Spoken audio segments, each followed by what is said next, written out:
Hello, everyone. It's me, Kirsten, and this is the It's Giving Mystical podcast. And this is your podcast for the week ahead, the week of April 18th. And really, it's important to note that the numerology is really speaking to us in these April readings. I don't usually have the sensation of the date come through as strongly as it's coming through, but I'll remind you that 18, so this is today, but it's the week ahead. The 18 is the moon card. And with the moon card, comes so many things, but particularly comes this sense of illusion and not really seeing things by the clear light of the day.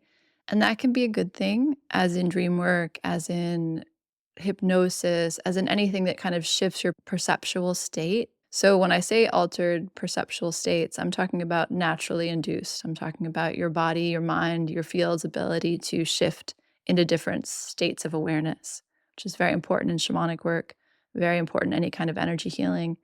So that can be beautiful. This idea of not seeing by the clear light of the day, of seeing in a more dreamlike, illusionary, Neptunian perceptual state can be beautiful.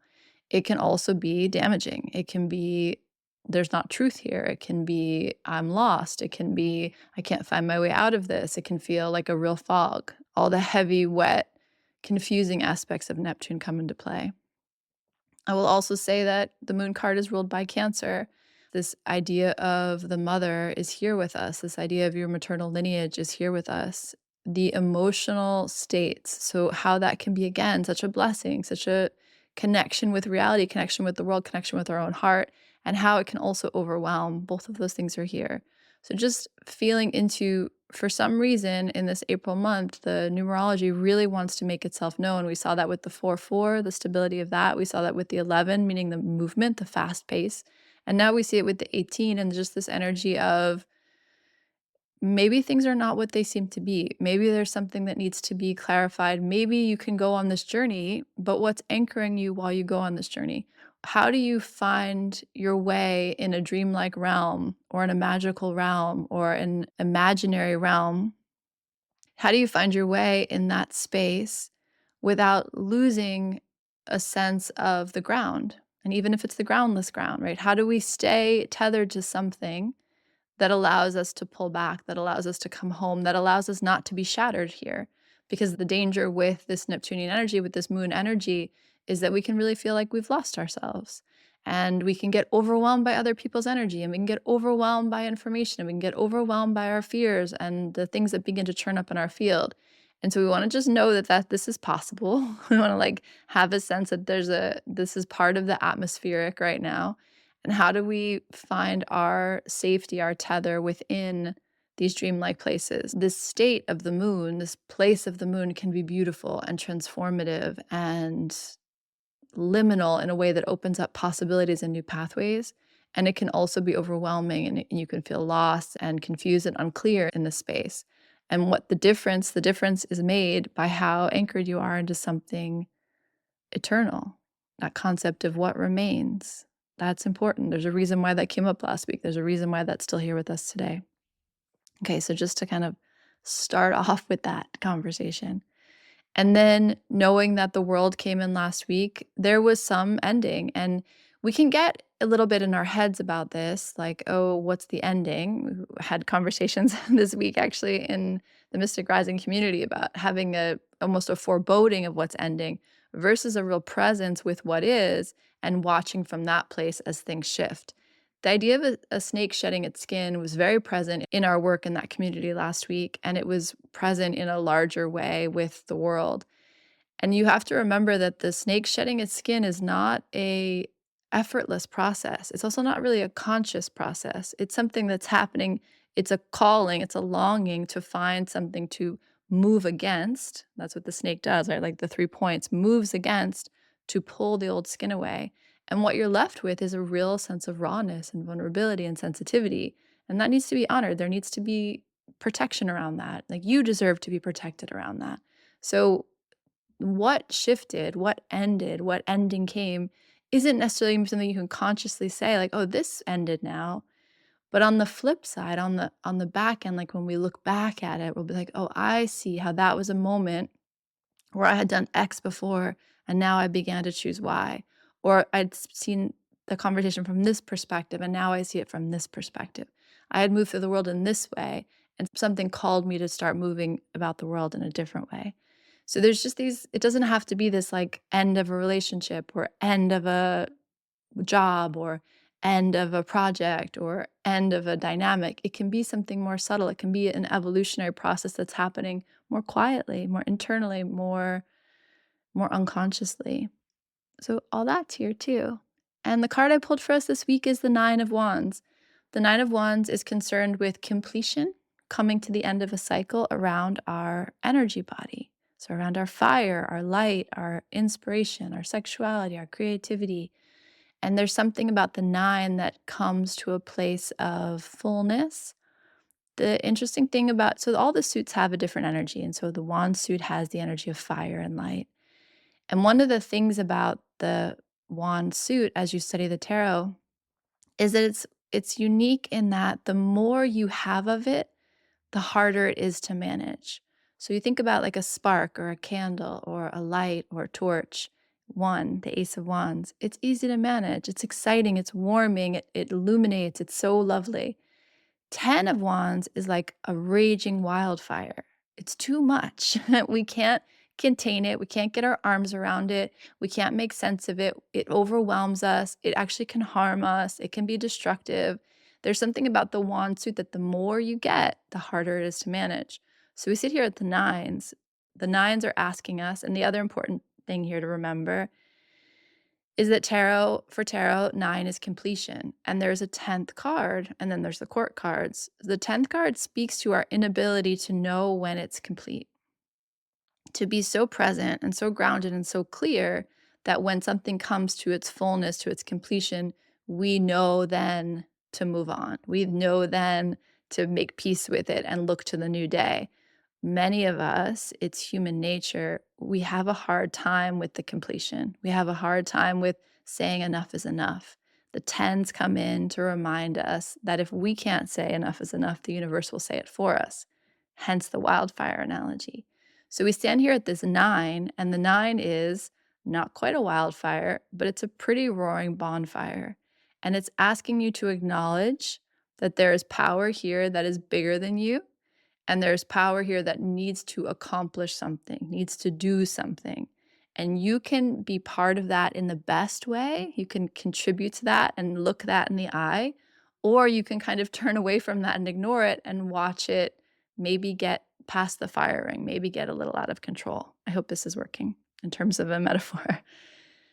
So when we have the 9 of Wands, we're always concerned with completion around some cycle, some information, some story in our energy body, some way of being complete with a mode of operation, a mode of being in the world.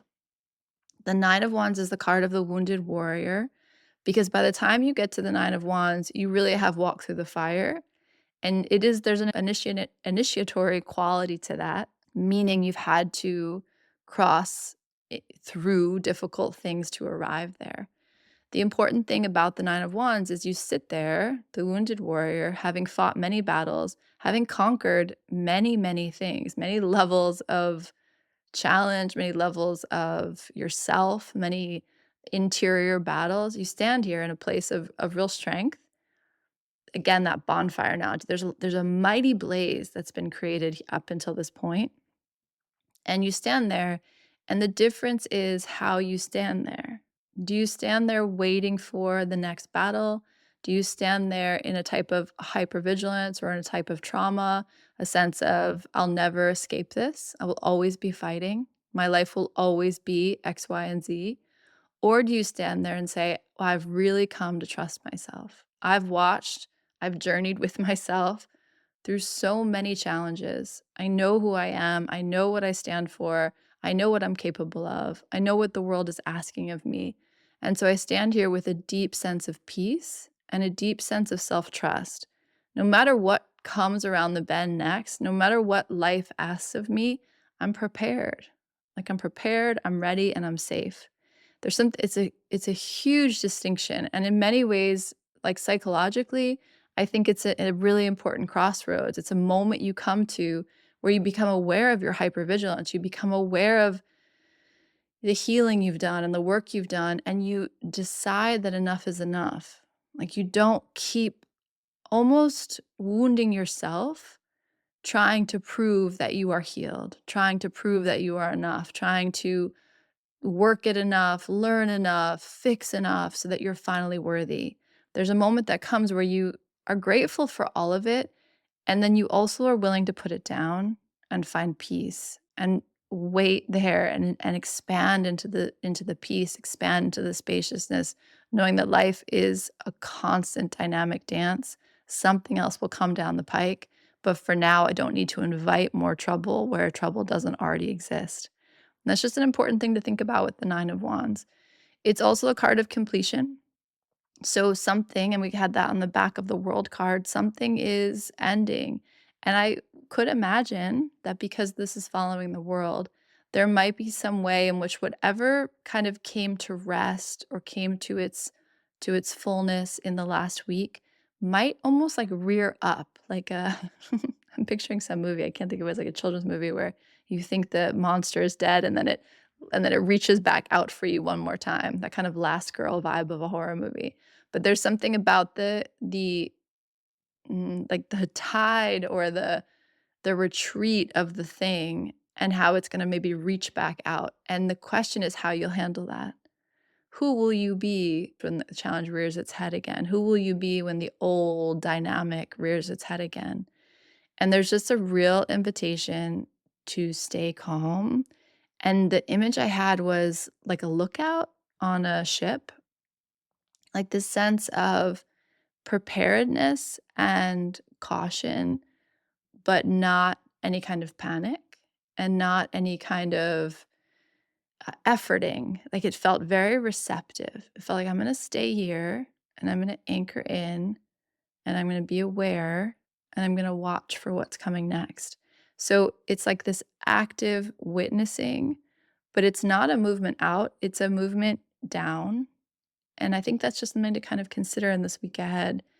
There's a lot of energy, like we said, the bonfire, there's a lot of energy with the 9 of Wands, and it is trying to accomplish something. Like the 9 of Wands is trying to get something to transmute and release. And as we build up in the wands, we want to remember that our grip is being tested. So the wands are kind of asking us to trust the reemergence of the fire. So whether that's creativity or whether that's sexuality or whether that's inspiration or whether that's vitality or life force or just momentum, the nines are always asking us, do you believe it will return? Like, do you believe that life is done? Like, we've come to some finish line? Or do you trust that when you have a brilliant idea or a beautiful meeting or a connection or an inspiration, do you trust that is always coming back, that has its own momentum and flow, and you never really lose that? There's something about the wands increasing in number that makes us a little more graspy and a little more sticky than maybe is comfortable. And so we just want to notice when the 9 of Wands shows up, how tightly we're holding things. And there's just this sense of like, loosen your grip, which I've probably said 100 times with this card, but it's important. Loosen your grip, ground down, remember who you are, remember what remains, and then observe. Observe what's happening and be prepared for some old, I don't want to say demons, but like be prepared for some sparks to leave the bonfire, and you wouldn't want dry paper along the edge of your bonfire, right? Like you wouldn't expect to have highly flammable things around the edge of your bonfire while it's doing its thing, while it's at the height of its power. You might, if you had a raging bonfire, be aware that there was a grace period, a grace space around it, that you had gravel around it, that you didn't have anything super flammable, that you had a bucket of water nearby or some salt nearby. So just having the sense of like being prepared and also trusting yourself. And that's part of it. Part of trusting yourself is preparing in a way that feels good, is creating space for yourself that feels safe. It's that idea of it takes a lot of effort to be at ease. So what is the prep work that needs to happen so that you can rest, so you can ground down no matter what comes your way, you will be ready for it. You can trust yourself to confront and meet and match life as it joins you, as it changes, as it shifts before your eyes. Okay, I hope that was helpful. This energy feels like the moon energy. There's a duality to it. So I could imagine that this energy might feel quite activating and incendiary in the week ahead. And I could imagine that this is going to feel really gratifying and like you think of a bonfire amount of energy filling your body, like this real channeling of the fire you are, the alchemist you are, the strength you have.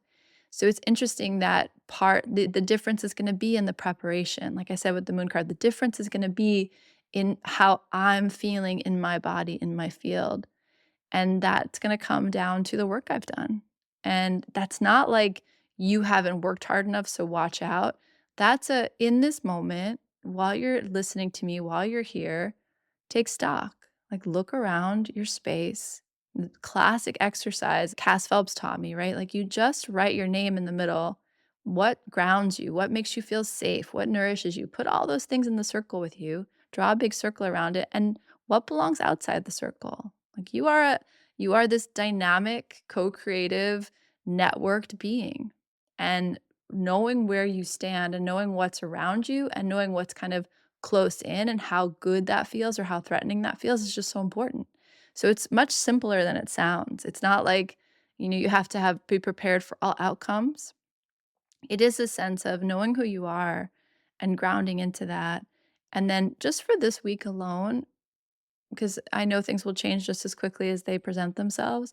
Just for this week alone, like having a sense of maybe just slowing your pacing down, looking with your eyes and not taking like really trusting that resonance between what you're perceiving and the way your body is taking that in. Can you kind of work this week to maybe align those things? Like I have this perception of what's happening, but I'm not going to rush to conclusion. I'm not going to rush to reactivity. I'm going to take a moment and breathe and check in with my body and then see what happens after a few breaths. Like I say this till I'm gone forever. The space when you lose your breath and you stop breathing, and then you remember that, notice that, and give yourself room for a full breath. That's the work of miracles. So much can change in one breath. So much can change in a minute of grounding into your body and staying steady and reminding yourself that you are safe. So much can change. We move so quickly. The energy this week is going to encourage that quick movement. And so this is going to be a week where your sense of leaning back and trusting yourself becomes even more important and really can make all the difference between this energy feeling amazing and like lighting you up and feeling too hot to handle and a little scorching. Okay. I hope that that landed in a way that was helpful and gives you something to work with. And really, I would say this primary image of a ship moving through foggy waters in the dark. And you just want to have your North Star, like have the thing that you are aligned to, trust yourself, and move steady and slow. Move steady and slow. All right. Sending you so much love and a lot of support and nourishment and, like, settling in the week ahead. Don't let the man get you down. Don't let the world light you up if it's not feeling good. Talk to you later. Bye.